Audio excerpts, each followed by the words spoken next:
अस्सलाम वालेकुम लड़कियों, आज के जो हम आउटफिट बनाने के लगे हैं उसके लिए मैंने फैब्रिक मंगवा लिया था थान बाय खान से। ये फैब्रिक ऑफ वाइट कलर का था लेकिन वीडियो में पता नहीं क्यों येलो और गोल्डन टोन दे रहा था। इस फैब्रिक का नाम सिल्क शिमर या इस तरह का कुछ था, अभी मुझे सही से याद नहीं है। और ये मैंने हाफ सूट मंगवाया था। इसके साथ मैंने उन्हें 2.75 यार्ड्स का दुपट्टा भी बोला था लेकिन वो भेजना भूल गई थी, तो बाद में उन्होंने दोबारा से मुझे एक बार से सेंड किया जिसमें उन्होंने मुझे 2 दुपट्टे भेज दिए कि जो भी मेरी आउटफिट के साथ अच्छे से मैच हो जाए। लेकिन इन दुपट्टों का फैब्रिक बहुत ही ज्यादा अच्छा था, मुझे तो यही वाला ज्यादा अच्छा लग रहा था, तो मैंने इसे ही अपनी आउटफिट के लिए चूज किया। ड्रेस मैंने पहले ही स्टिच होने के लिए दे दिया था और जब ड्रेस स्टिच होके आया तो वो इतना प्यारा लग रहा था। अभी मैं आप लोग को स्टिचिंग की थोड़ी बहुत सी डिटेल्स बता देती हूँ। ये मैंने शरारा बनवाया था पैनल्स वाला। ये थोड़ा सा लहंगे की वाइब देता है लेकिन ये 2 टांगों वाला होता है। और इसके नीचे मैंने ये लगवाया था बुकरम। इसे हार्ड शू या इस तरह का कोई नाम भी देते हैं। ये नॉर्मल बुकरम की तरह नहीं होता है और अगर आप इसे अपने लहंगे या फ्रॉक में लगाते हैं तो वो उठा उठा सा लगता है, जमीन पे नहीं बैठता है। और अक्सर ही लहंगे या फ्रॉक का जितना भी फ्लेयर हो वो पहने हुए पता नहीं चलता है। जब आप ये वाला नीचे लगवा देते हैं तो उससे लहंगे या फ्रॉक का फ्लेयर बहुत ही अच्छे से आता है। शर्ट मैंने शॉर्ट लेंथ पे बनवाई थी और इसकी नेक लाइन मैंने 4 कोनी सी बनवाई थी स्क्वायर शेप में, पीछे से ये राउंड थी।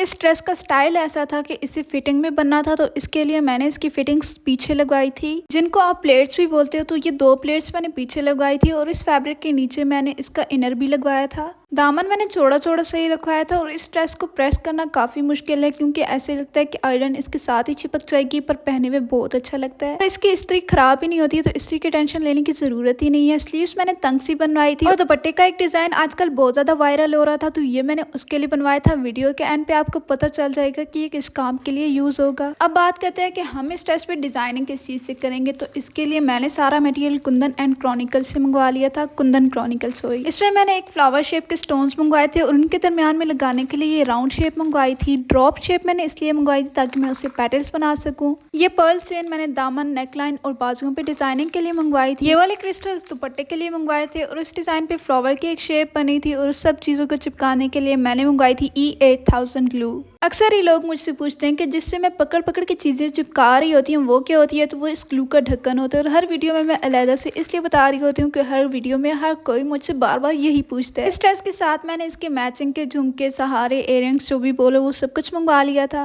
दुपट्टा मैंने साथ में ही प्रेस करके रखा हुआ था, तो फिलहाल हम इसको साइड पे कर देते हैं और अपनी शर्ट पे काम स्टार्ट करते हैं। सबसे पहले मैंने फ्लावर वाले बीड्स लिए हैं, पर्ल्स लिए हैं, स्टोन्स लिए हैं, जो भी को। उसके बाद राउंड शेप वाले और ड्रॉप शेप वाले भी, इन सब चीजों को मैंने एक बार प्लेट में डाल दिया ताकि मैंने दोबारा से निकाल के ना डालती रहूं। ये सारी चीजें मेरे पास ऐसे ही पड़ी हुई और मैंने यूज कर सकती। जब भी आपने कोई काम करना होता है तो सबसे पहले उसकी मार्किंग बहुत ज्यादा जरूरी होती है। तो इन फ्लावर्स के दरमियान में एक छोटा सा सुराख था, तो मैं उसी के ऊपर पेंसिल को रख के इन्हें घुमा रही थी। तो नीचे छोटे छोटे से डॉट्स से जैसे मार्क्स लगते जा रहे थे, उनके ऊपर मैंने ग्लू लगा के सारे फ्लावर्स को चिपका दिया। पहले मैं नीचे लगा रही थी लेकिन फिर मैंने सोचा कि पहले मैं ऊपर लगाती हूँ, देखती हूँ कि इनकी लुक कैसी आ रही हो। ये एक शर्ट पे पूरे हो जाएंगे जितने स्टोन्स मेरे पास हैं। ग्लू जो है आपने डॉट जहाँ पे आपने पैटर्न ड्रॉ किया उसके साइड पे राउंड शेप में लगानी है ताकि फ्लावर्स अच्छे से चिपक जाएं। और बहुत से लोग मुझसे पूछते हैं कि इस ग्लू से जो स्टोन्स आप लगाती हैं वो उतरते नहीं हैं। तो ये ग्लू बहुत ही अच्छी है, मैं इसे काफी टाइम से यूज कर रही हूँ और इसके साथ मैं जो भी चीज लगाती हूँ वो नहीं उतरती है, वॉश करने के बाद भी नहीं उतरती है। दूसरी बात यह है कि फैंसी ड्रेसेस ऐसे होते हैं जिन्हें हमने रोज नहीं पहनना होता, कभी कभार पहनना होता है और उन्हें वॉश करने की जरूरत भी नहीं पड़ती है। तो इस चीज की टेंशन नहीं लेनी चाहिए कि ये उतर जाएंगे वॉश करने के बाद। हाँ, इतना है कि फौरन से हाथ लगाओ और उतर जाएंगे, ऐसा कोई सीन होता है। आप आराम से इसे कहीं पे भी पहन के जा सकते हो और वॉश भी कर सकते हो। हैंड वॉश, मशीन वॉश तो मैं आपको कभी भी रिकमेंड नहीं करूंगी ग्लू से लगे हुए स्टोन्स। लेकिन अगर आपको फिर भी तसल्ली नहीं हो रही है तो आप लोग अपनी सेटिस्फेक्शन के लिए, अपनी तसल्ली के लिए इन स्टोन्स को सुई से, धागे से फिक्स भी कर सकते हो। और अगर आप लोगों को लगता है ये काम बहुत ज्यादा मुश्किल हो जाएगा तो जो आपने नीचे पत्तों वाले स्टोन्स लगाए हैं, जो डॉट लगाया है, जो फ्लावर लगाया, आप उसको वैसे ही रहने दो। उसको ग्लू से चिपके रहने दो। के दरमियान पर्ल लगाना है ना, उसे आप सुई से अटैच कर सकते हो, तो इन्होंने कहीं भी नहीं जाना है। ये बहुत ही अच्छे से अपनी जगह पे टिके रहेंगे। जगह पे ऐसे मेरे मुंह से निकला है ना जैसे वो AI वाली वीडियोस में उनकी उर्दू खराब होती है और वो इस तरह से बोल रहे होते हैं। अच्छा, तो ये सारी चीजें मैंने ऑनलाइन मंगाई थी। फैब्रिक भी ऑनलाइन मंगवाया था, इस ड्रेस का सारा मटेरियल भी ऑनलाइन मंगवाया। फ्लावर और पर्ल्स तो चलो वो व्हाइट कलर के थे, लेकिन जो लीव्स थे वो मैंने गोल्डन के थे, लेकिन वो थोड़ा सा ग्रे या ब्लैक शेड में आ रहा था। और उसके नीचे जो डॉट वाला मैं स्टोन लगा रही थी वो गोल्डन शेड में आ रहा था, तो इसमें 2-3 शेड्स ऐड हो गए। स्लीव्स पे भी मैंने सेम शर्ट वाला ही पैटर्न बनाया, लेकिन ये सारा कुछ ना बन के बहुत ज्यादा अच्छा लग रहा था।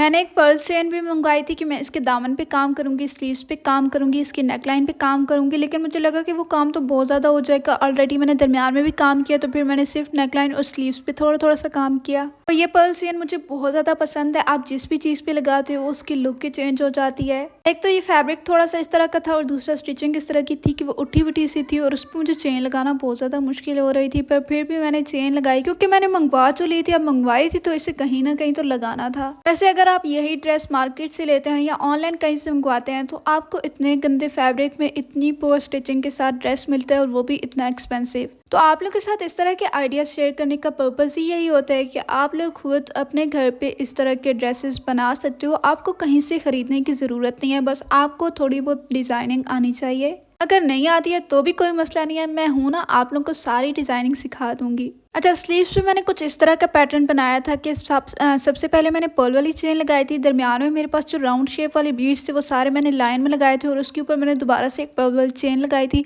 तो ये थोड़ा सा ना चौड़ा सा और थोड़ा सा उठा हुआ पैटर्न बन गया था और उससे स्लीव्स जो है इनहेंस होकर लग रही थी। तो मैंने नेक लाइन देखी तो वो बेचारी बहुत ही अकेली अकेली सी लग रही थी। फिर मैंने कहा कि जैसे मैंने स्लीव्स पे थोड़ा सा पैटर्न ड्रॉ किया उस तरह से मुझे नेक लाइन पे बनाना चाहिए तो अच्छा लगेगा। मैंने पहले देखा कि मेरे पास कौन कौन से वाले स्टोन ज़्यादा हैं ताकि वो वाले मैं नेक लाइन पे लगाऊँ। स्लीव्स पे जो मेरे पास स्टोन ज़्यादा थे और स्लीव्स पे पूरे आ रहे थे वो वाले मैंने स्लीव्स पे लगाए।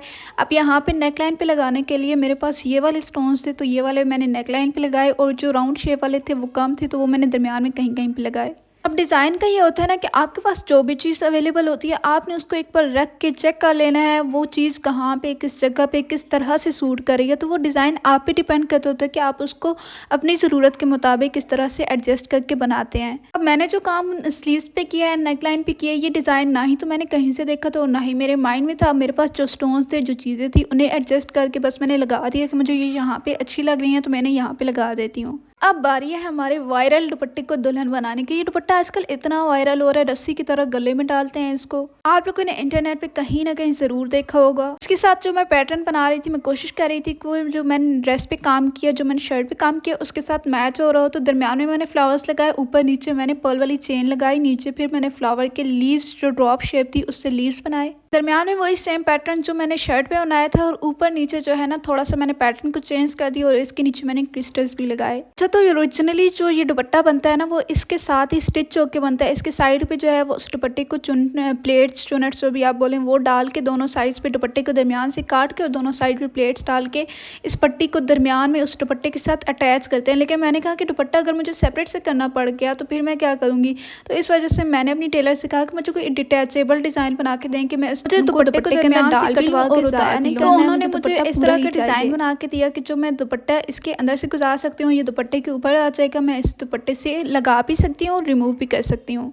जो ड्रॉप शेप ये मैंने यहाँ पे लगाई है ना, ये मैं बाद में उतार दी थी क्योंकि शर्ट पे मुझे एक जगह पे ज़रूरत पड़ गई थी और ये मेरे पास कम पड़ गए थे। तो यहाँ पे फिर मैंने सिंपल जो राउंड शेप है वो दोबारा से दरमियान में लगा दी थी और ड्रॉप शेप को उतार दिया था। नीचे ये मैंने क्रिस्टल्स लगाए थे पर्ल्स इसके साथ मैच करके, उनको मिक्स एंड मैच करके। तो ये थी इस शर्ट की ओवरऑल लुक। मैंने जो भी जहाँ से भी फैब्रिक मंगवाया, जो भी मैंने इस पर मटीरियल यूज़ किया उस सब का मैं लिंक डिस्क्रिप्शन में डाल दूँगी। वीडियो की डिस्क्रिप्शन एक बार चेक कर लिया करें, वहाँ पर सारे लिंक्स होते हैं। सारे जो भी जहाँ से भी मैंने मटेरियल्स मंगाया उनका व्हाट्सअप नंबर भी होता है, उनकी सारी डिटेल्स होती हैं। एक तो इस आउटफिट का कलर ऐसा था, दूसरा ऊपर से मैंने इस पर काम इस तरह से किया था कि मुझे लग रहा था कि हम इसको ईद पे भी वेयर कर सकते हैं, अगर किसी की शादी है तब भी वेयर कर सकते हैं और अगर आपका निकाह है तब भी आप इसको वेयर कर सकते हैं। बस आपको इसको में थोड़े बहुत चेंजेस करने पड़ेंगे। वीडियो के थंबनेल में भी आपने देखा होगा कि मैंने निकाह आउटफिट लिखा हुआ है। वो मैंने इसलिए लिखा हुआ है क्योंकि इसकी फुल लुक ही ऐसी आ रही है कि आप इसको किसी के भी निकाह पे या खुद अपने निकाह पे भी पहन सकते हो। अब दुपट्टा जो मैंने बनाया है वो मैंने कैजुअल वेयर के लिए बनाया। तो आप दुपट्टे पे चौड़ी सी लेस लगवा के या दुपट्टे पे साइड पे जो मैंने दुपट्टे के दरमियान में काम किया ना वही साइड पे पट्टी बनवा के और उस पट्टी पे भी ये सारा काम कर सकते हो। तो उससे भी दुपट्टा हैवी हो जाएगा। इस दुपट्टे को बस हैवी करने से आप इसे अपनी निकाह के आउटफिट बना सकते हो। अगर किसी और के निकाह पे पहनना है, किसी और की शादी पे पहनना है तो फिर आप उसको ऐसे भी वेयर कर सकते हो। थोड़ी सी इसको लुक को प्रोमिनेंट बनाने के लिए, इसको थोड़ा सा अच्छा दिखाने के लिए मैंने थोड़ी सी चुनट्स डाल ली हैं हाथ सी, जैसे प्लेट्स बनाते हैं। कभी आपने अपने दुपट्टे में वो वी बना के डाला हो यूनिफॉर्म के दुपट्टे में अक्सर होते हैं, तो उस तरह से इसमें चुनट्स डाल देनी है। इस ड्रेस से भी ज़्यादा इस दुपट्टे की वो मज़े की रॉयल सी लुक आ रही थी, बड़ा ही प्यारा लग रहा था। ऊपर से दुपट्टा जो है उसका फैब्रिक भी इस तरह का था, शिमरी सा, और बड़ी प्यारी सी लाइंस थी। मुझे बहुत ज़्यादा ये आउटफिट पसंद है। ये आप लोगों ने मुझे कमेंट्स में बताना है कि आप लोग को ये आउटफिट कैसी लगी है। मैंने इसे आप लोगों के लिए मैनेक्विन पे भी लगाया ताकि आप लोगों को इसकी फुल लुक का अच्छे से आइडिया हो सके, आप लोगों को पता चल सके कि इसे वेयर करके इसकी क्या लुक आएगी। तो आप लोगों को कैसा लगा मुझे ज़रूर बताना। तो कल क्या बनाऊंगी कल बताऊंगी इंशाल्लाह।